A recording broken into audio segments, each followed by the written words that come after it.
तो जय हिंद साथियों भाई, कैसे हैं आप सभी। स्वागत है आपका अपने यूट्यूब चैनल हिस्ट्री प्लस पर। मैं हूं मोहन और मेरा भाई अब की बार तीसरी बार नेट हुआ है। आज हम कर रहे हैं 17 जो पार्ट नंबर है हमारा टोटल 37 में से अरबों का आक्रमण एवं सिंध विजय। मैंने इसी नेट को लेकर के कुछ नहीं बनाया दोस्तों, कि मेरे पास टाइम नहीं था। अभी मैं डेली डालता रहूँगा वीडियोज़। फर्स्ट देखिए जो क्वेश्चन हमारा अरबों के आक्रमण और सिंध विजय से संबंधित। भास्कर नामक राजा द्वारा हर्षवर्धन को भेजे गए विभिन्न उपहारों का जो उल्लेख हर्ष चरित्र में मिलता है। भास्कर जो है किस से संबंधित है, तो किस से संबंधित है भास्कर यहाँ पर, ये असम का वर्मन राजवंश से संबंधित है भाई। और इसने ही इसकी हेल्प की थी हर्षवर्धन की। सेकंड देखिए, मध्य एशिया का विद्वान जो अलबरूनी था किसके समय भारत आया था, तो महमूद गजनवी के साथ में ये भारत आया था भाई। बहुत तकड़ा ये विद्वान हुआ है अलबरूनी, जिसने क्या हमारे जो संस्कृत वगैरह का अध्ययन करके इसने जो है बहुत चीज़ों को इसने लिखा था। थर्ड देखिए, अलबरूनी किसका समकालीन था, तो महमूद गजनवी महमूद बिन कासिम था। कौन था भाई, ये अरब था। 712 में इसने आक्रमण किया था सिंध पर। भारत पर पहला मुस्लिम जो आक्रमण है किस वर्ष में हुआ था, यहाँ पे 711 दिया गया है भाई, ये भी हो सकता है 712, वैसे राइट होता है हमेशा। भारत में प्रथम मुस्लिम आक्रमणकारी कौन था, तो ये मोहम्मद बिन कासिम था भाई, 712 ईस्वी। मोहम्मद बिन कासिम द्वारा सिंध की विजय कब की गई, तो ये 712 देखिए, 712 इसका आंसर होता है बार। महमूद गजनवी का जो दरबारी इतिहासकार कौन था भाई, ये उत्तबी था। दिल्ली का प्रथम मुस्लिम शासक कौन था भाई, तो ये कुतुबुद्दीन ऐबक था। और इसके बारे में आप याद रखेंगे, इसने लाहौर को राजधानी बनाया था, ना कि दिल्ली को। दिल्ली को बल्कि तुम इसने बनाया था भाई राजधानी, तो यह भी याद रखना आपको। 10 देखिए, भारत में प्रारंभिक मुस्लिम आक्रमण के संदर्भ में निम्न कथन पर विचार करें, तो विचार करना है भाई, और सही कथन हमें देखने हैं कौन कौन से हैं। तो अफगानिस्तान पर आक्रमण एवं हिंदू शासन समाप्त करने वाला प्रथम तुर्की शासक याकूब इबत जो ये लायत था। तो अफगानिस्तान की यहाँ पे बात हो रही है। अफगानिस्तान पर हिंदू शासन को समाप्त करने वाला प्रथम तुर्की शासक जो है याकूब इबत ये लायत नाम था इसका। तो ये यहाँ पर भाई, यहाँ पर क्या दिया गया, सही दिया गया है। सेकंड देखिए, अरब लोग पंजाब पर विजय नहीं कर सके। जो अरब लोग थे भाई वो पंजाब पर विजय नहीं कर सके थे, ये सही है भाई, क्योंकि कासिम आगे नहीं बढ़ पाया। और थर्ड देखिए, महमूद गजनवी ने हिंदू स्थापत्य कला की आलोचना की है। नीचे दिए कूटनों में से जो है सही कथन का पता करिए, तो थर्ड तो यहाँ पे गलत हो जाएगा भाई। हिंदू स्थापत्य कला की आलोचना की है, तो उसने आलोचना नहीं की थी भाई। यहाँ पे 1 और 2 यहाँ पे इसका सही हो जाएगा भाई। तो 1 और 2 यहाँ पे सही, अरब लोग पंजाब पर विजय नहीं कर सके। कथन ए देखिए, महमूद गजनवी ने भारत पर 17 बार आक्रमण किए। ये इलियट और डाउसन दो विद्वान हुए हैं, उन्होंने इसके बारे में जिक्र किया था कि महमूद गजनवी के 17 जो आक्रमण हुए हैं भारत पर। और जो कारण देखिए, वह भारत में स्थायी मुस्लिम शासन की स्थापना करना चाहता था।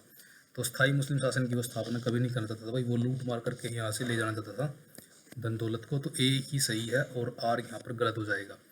गजनवी शासकों के सैन्य संगठन में किस जाति के लोग सम्मिलित नहीं थे, तो ग्रीक जाति के नहीं थे भाई। अरब भी थे उसकी सेना में, भारतीय भी थे, तिलक वगैरह सेवन राय आपने पढ़ा होगा। और ताजिक तो आप समझते ही हो। तो तीनों थे। निम्नलिखित में से किस अनुक्रम में महमूद गजनवी ने भारत पर आक्रमण किया। सबसे पहले वो मुल्तान पर करेगा भाई, फिर वो थानेसर पर करेगा, फिर वो कश्मीर पर करेगा, फिर वो मथुरा पर, फिर वो कन्नौज पर। तो डी यहाँ पे हो जाएगा भाई, कन्नौज लास्ट में पड़ता है, तो इससे भी थोड़ा आप आइडिया लगा सकते हो। अधोलिखित विदेशी आक्रमणकारियों में से किसने सोमनाथ मंदिर की लूट की थी, तो कौन था भाई वो, तो ये महमूद गजनवी था।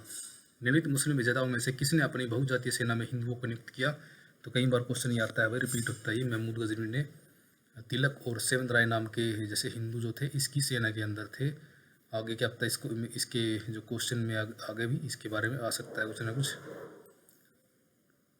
निम्नलिखित शासकों में से किसने अपने सिक्कों के पृष्ठभाग पर कलिमा का संस्कृत अनुवाद किया, यानी कि जो इसके सिक्कों के ऊपर क्या था, संस्कृत में कलमा लिखा होता था। तो ये किसकी पहचान है, ये मोहम्मद बिन जो गजनी हुआ है उसकी, गजनवी जिसको बोलते हैं। सुल्तान महमूद के भारत विजय का मुख्य उद्देश्य क्या था, तो धन संग्रहण करना था भाई।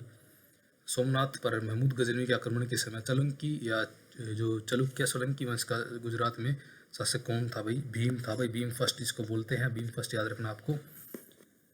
किसने एक तरफ संस्कृत मुद्रालय के साथ चांदी के सिक्के निर्मित किए, तो ये महमूद गजनी था भाई।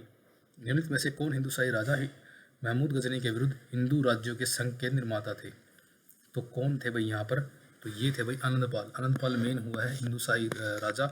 तो इसके नेतृत्व में सारे लड़े थे भाई। ये कई बार आ चुका है कि आनंदपाल के नेतृत्व, किसके नेतृत्व में वो संघ बना था, तो ये आनंदपाल के नेतृत्व के अंदर संघ बना था भाई।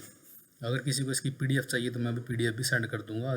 किसी को ज़रूरी हो तो बता देना, आप कमेंट कर देना और टेलीग्राम पे डायरेक्ट मुझे कमेंट कर दे, मैं वहाँ पे आपको सेंड कर दूंगा भाई। किसी को चाहिए हो तो ये इंपॉर्टेंट क्वेश्चन है। महमूद गजनी का भारत पर अंतिम आक्रमण कब हुआ, तो ये 10/27 में हुआ था भाई। इंपॉर्टेंट चीज़ है ये।